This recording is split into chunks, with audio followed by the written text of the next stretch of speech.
Andy. Yeah. My boy is gonna stay here. This is a Child's Play 2 thing I got 10 years ago, which I actually done a video when I got it. So, Child's Play 2. Welcome to my movie review. Child's Play fucking 2. Hold on 1 second. I've got 2 copies of this DVD. Why? Why do I have 2 copies? Well, I got this one on Amazon or eBay 10 years ago. 2012. Obviously, I got the Blu-ray for this one for Christmas 2013, because that was when Curse of Chucky came out and I wanted them all on Blu-ray. And this is usually the one I watch is the Blu-ray. Child's Play 2 is there. Yeah. And then this was my mother's. It's mine now because I took it. I found it. I randomly found it. And I'm like, I already have this movie, but I don't care. And this was the cover that frightened the fucking shit out of me as a kid. But there's actually a difference, because the inside of this one is blank, whereas the inside of this one actually has fucking footage from the movie. And I actually think it's better designed as well. But anyway, Child's Play 2, I fucking love. It's a classic. Review over. Okay. So basically, what the plot of Child's Play 2 is, it's 2 years after the first movie. The Good Guy Doll Company has essentially taken the burnt up Chucky doll from the end of the first one and basically rebuilt it and remanufactured it to prove that there was nothing wrong with it, and they said that there was something up with the voice and that's why it was saying really fucked up shit. They think that someone tampered with the voice, which is complete and utter bullshit. So they end up reviving Chucky by scraping off all the fire, the burnt parts of him off, and basically remodeling the doll and all that stuff. So bringing him back to life. But the thing is, Mr. Sullivan, who's a guy who's in this film, and he's in Child's Play 3 as well, but he first appears in this movie. Basically the guy that plays that's in Ally McBeal comes and brings him in to show him, he's the CEO, shows him that they're working on the doll. The doll ends up coming back to life because the eyes go in and ends up electrocuting the guy, and he smashes through the window and it doesn't look good. So essentially what ends up happening then is the guy takes the doll home with him, or takes the doll with him. Andy, from the first movie, Andy Barclay, has now been placed into foster care, and essentially the reason for that is because his mother is not able to take care of him because she's been put in a mental hospital. Now, she's not in this movie, unfortunately, Catherine Hicks, but she was on the set a lot because Kevin Yeager worked on this again, and was married. They married at that point. So, yeah. So, anyway, sneezing.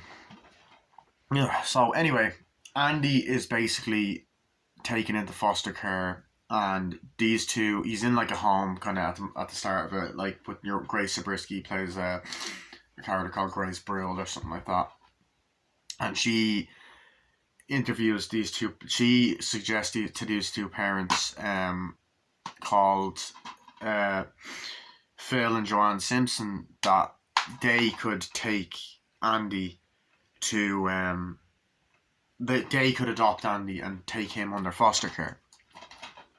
So at first, Joanne is like, oh yeah, that's fine, but Phil is more like, nah, fuck that shit.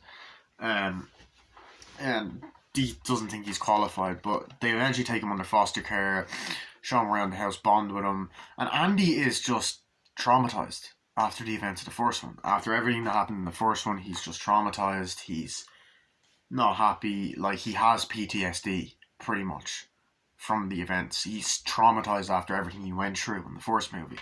So he tells a therapist that at the beginning that he still has nightmares about Chucky, and he recaps the first movie. He's trying to take over his soul, got inside a good girl, all that other kind of shit. That kind of crazy stuff. And essentially, Andy while in the car, you know, the good guy doll truck nearly crashes into them, and he looks, and he's fucking traumatized by it. He looks around the house, everything's fine. He runs into his room, plays with his toys, but when he goes into the closet, a good guy doll falls out of the closet and runs away. And coincidentally, the doll's name is Tommy, and Phil takes it and all that stuff, and they get rid of it. Although they get rid of it by putting it in the sitting room, living room, whatever. But I'm kind of thinking to myself, I'll get to that later. But yeah. So while just before Andy finds his room, he ends up meeting his foster sister and one of the best characters in the entire franchise, Kyle, who's a teenager with an attitude. She's badass. She's planning to move out and all that stuff, and all that kind of stuff. So yeah. Meanwhile, we cut to later that night. Andy, it's a rainy, stormy night, and essentially, your man, the Ally McBeal motherfucker, is bringing Chucky home, and essentially, Chucky,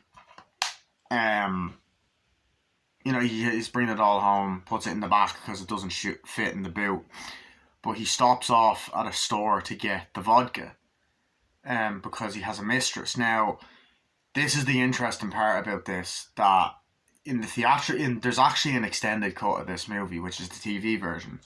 He actually is cheating on his wife in the TV version, but in this one, we assume that it's his girlfriend. So he has a wife and a girlfriend in the TV version. Anyway, so he stops to get it. And I love this little moment where he's like, we don't accept that. Sorry, cash only. He's like, that's a gold card, you know, that's way more better. That's way more much than cash. And it's like, not here it ain't. We don't accept credit cards and all that. And he puts it in, and then the car starts beeping and goes, oh, he walks out. I love that because, like, nowadays it's like the fucking opposite. It's like, that's worth way more than cash, that kind of thing, you know. So yeah. But anyway, Chucky comes to life in front of him. He's like, don't move! And all that, and then forces him to drive to Andy's house. Now, just before that, Chucky rang Grace Brill because he looked through Andy's file and rang her to find out where Chucky is. And pretends to be his Uncle Charles. And essentially, Chucky jumps at the Ally McBeal motherfucker, forces him to drive to the foster home, has a fake gun that looks real, squirts up, and then kills the guy by smothering him to death. So Chucky walks into the house. They leave the door unlocked for some fucking reason. Meanwhile, she's reading Hansel and Gretel to him. So Chucky ends up going in and doing something really fucking smart. He ends up smashing the Tommy doll with the thing that's really important to Joanne, and essentially replaces himself. Like, replaces the Tommy doll with himself. Which I love. I love that. I love that little fucking aspect. Like, he replaces it with himself.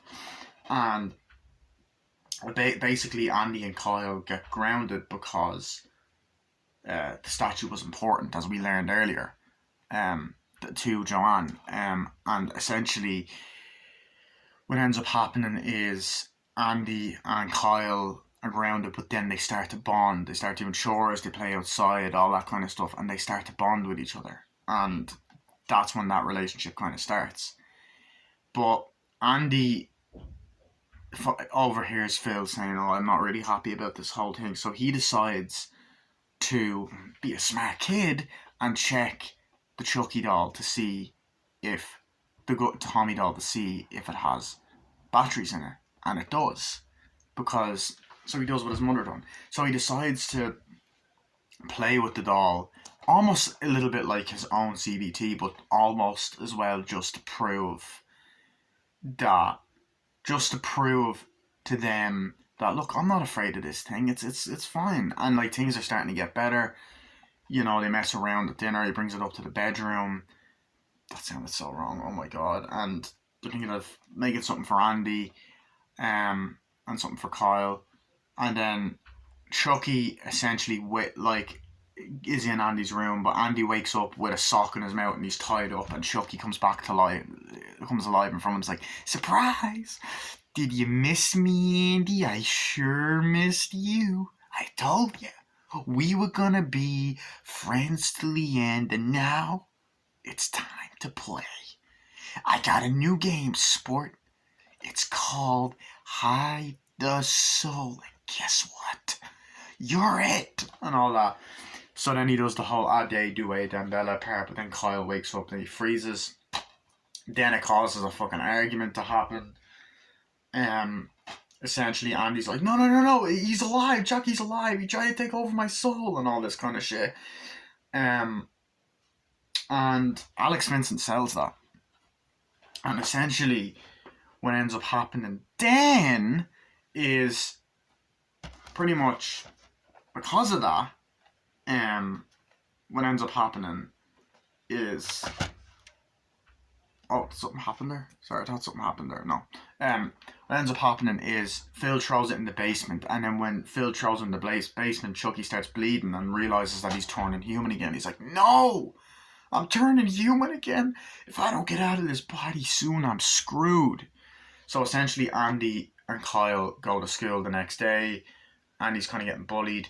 The teacher is his teacher's played by Beth fucking Grant, which I found fucking awesome, by the way, because she went on to pretty much she was in a lot. She was in Donnie Darko, she was in No Country for Old Men, she's actually in Willy's Wonderland as well. Like, she's been in a lot, but anyway, she's in Speed. So essentially, Chucky starts fucking with Andy, right? He follows Andy to school.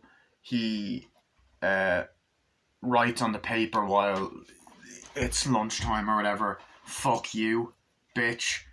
And she ends up keeping Andy back, and Chucky, he ends up climbing out the window because she locks him in the classroom. Chucky ends up killing the teacher, stabs her with a pump, and then beats her to death with a yardstick, which, it's not a ruler, it's a yardstick. So, they confirmed that, and he even mentions it later on in Cult of Chucky. That's a yardstick. So Andy goes home, he gets in trouble, and Phil and John say, yeah, Tommy's been there all night, blah, blah, blah.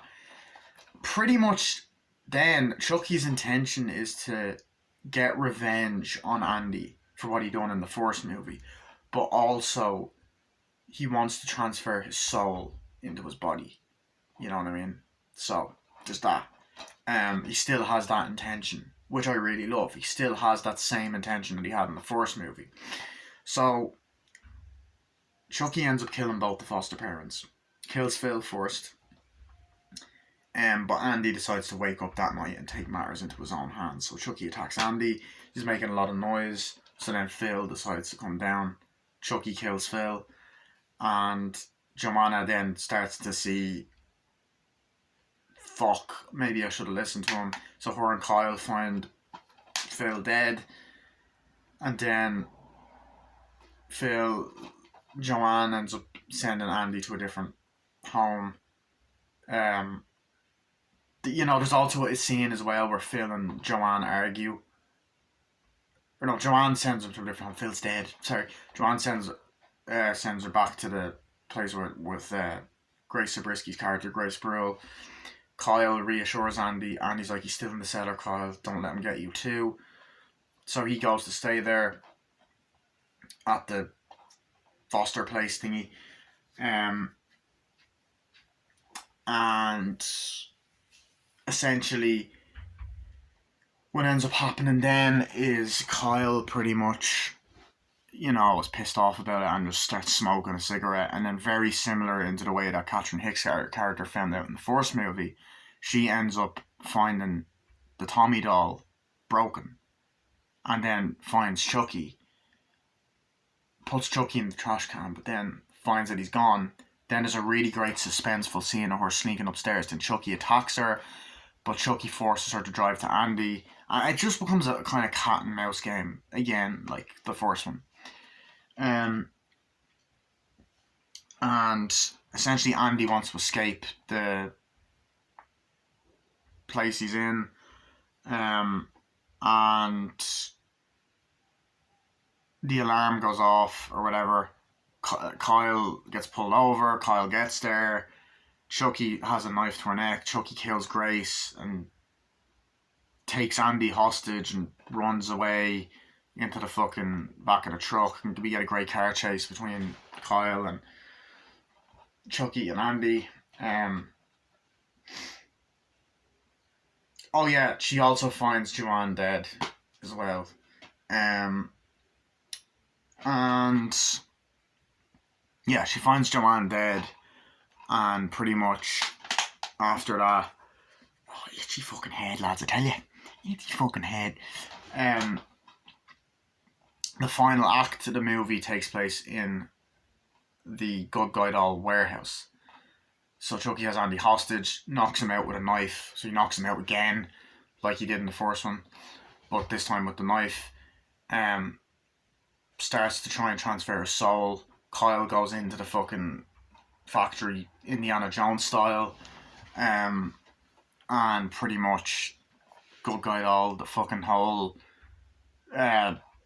spell starts happening, and Chucky's too late, and essentially he's just out to kill Andy. And then we get this amazing finale that manages to top the finale in the first movie, where they're running through like the Good Guy Doll factory and it's like a fucking maze and they're running away, and then it almost becomes a violent version of Home Alone because Chucky gets fucked up even more in this film. The finale to this is even more fucking batshit crazy than the first one. He jumps up, he gets crushed by a bunch of boxes, he busts out, he climbs up a thing, he gets his fucking hand caught, he rips his hand off, replaces it with a knife, and has a fucking blade for a hand, which is fucking amazing. Kills a factory worker, then he gets stapled in the fucking crotch. He gets put into a machine, cuts his legs off. He's on the shopping cart, he gets sprayed by hot plastic, and then he jumps up, and then Kyle puts a fucking hose in his mouth, causing his head to explode. Then they go out and wonder where the fuck they're going, and then it ends on a cliffhanger, or not a cliffhanger. Then it ends right there, and that's Child's Play 2 in a nutshell. I was trying to think there was something else I think I wanted to say that I forgot to say. I love this fucking movie. Like first of all, I want to say this movie's even better than the first one. Like this is the fan favorite movie of all of them, and I can fucking see why. It is probably my second favorite, next to Bride of Chucky, because Bride of Chucky's my favorite, but this is a fucking close second. This is a close second because this one is fucking amazing. Like, where do I begin? Holy shit. First of all, there's more Chucky in this one. He's front and center. This is where we really get to understand what his character is like.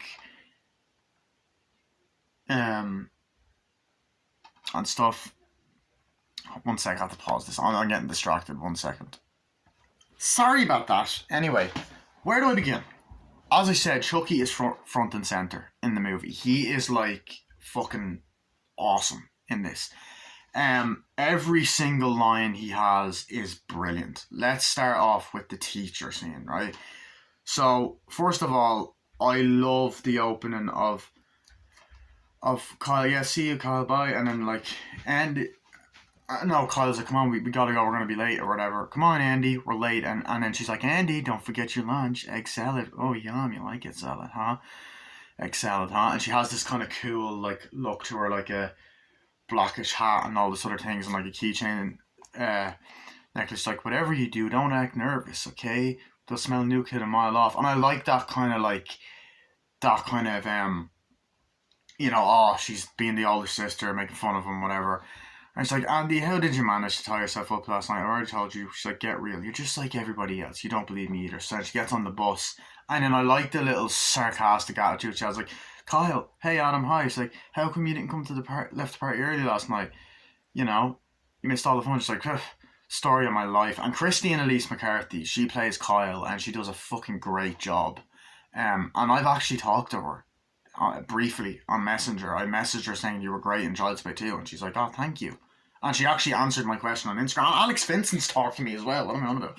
But there's that, and they get on the bus, and then like Andy's walking, and kids are throwing things around, and the kid shoves Andy being a little dick, and Andy sits by himself, and you seems sad and depressed, and that's what you feel bad for him. He's 8 in the movie, and he's depressed, and you feel bad for him. And then there's a really funny shot of the bus driving off, and Chucky's little legs going up, which I thought was fucking excellent. And then you cut to the playground, and Andy's just throwing the fucking basketball and ball by himself, or the ball by himself, and it just gets all these shots of the school, which I fucking love.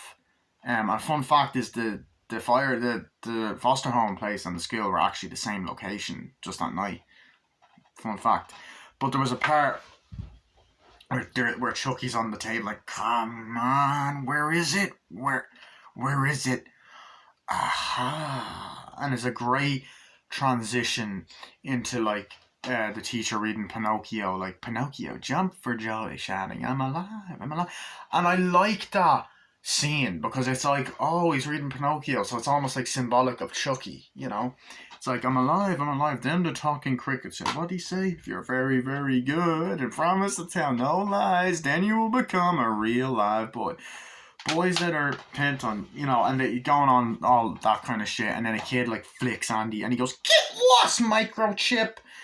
And there's a great scene where she's like, am I boring you, Andy? He's like, no, miss. And she's like, Kettlewell, I've got precious little patience for disruptive students, but he just disrupt, especially good students, for what my concern should be getting on my good side. She's like, I want those desks spick and span before everyone leaves and all that.